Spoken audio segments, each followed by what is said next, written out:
প্রতিষ্ঠিত হয়েছে। আমরা চাই এই সরকারের শাসনামলে আমরা যেন এই শহীদদের বিচারটা দেখে যাইতে পারি।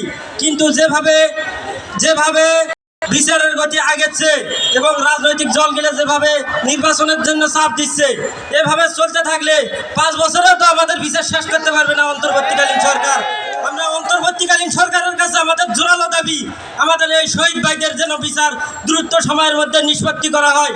এবং আরেকটা দাবিতে আমরা এখানে সমবেত হয়েছি, ফ্যাসিস্ট আওয়ামী লীগ সরকার আমাদের ওপর যেভাবে নির্যাতন নিপীড়ন চালাইছে, তাদের নিষিদ্ধের দাবিতে আমরা এখানে উপস্থিত হয়েছি।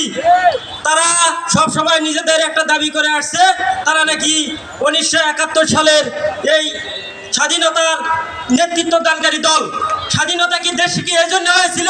গণতন্ত্রের মূল মন্ত্র হচ্ছে জনগণের ভোটে নির্বাচিত সরকার, কিন্তু তারা জোর করে দেশের ক্ষমতা দখল করে রাখছিল এবং আমাদেরকে বিভিন্নভাবে আমাদেরকে নির্যাতন নিপীড়ন করছে। রাজনৈতিক দলেরা কোনোভাবে রাস্তায় বের হতে পারে নাই। আমাদের একটাই দাবি, এবং তারা এই 24-এর গণ অভ্যুত্থানকে 1971 সালের মুক্তিযুদ্ধের করতে চাই। আমি একটা কথাই বলতে চাই, 1971 সালে মহান মুক্তিযোদ্ধারা দেশের জন্য জীবন দিয়েছিল, এই দেশের মানুষের মুক্তির জন্য।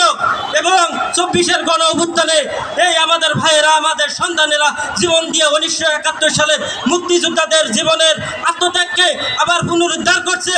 তারা যে ষড়যন্ত্র করে আমাদের 24-এর যোদ্ধাদেরকে 1971 সালের মহান মুক্তিযোদ্ধাদের সাথে মুখোমুখি সংঘর্ষে দাঁড় করাতে চাই।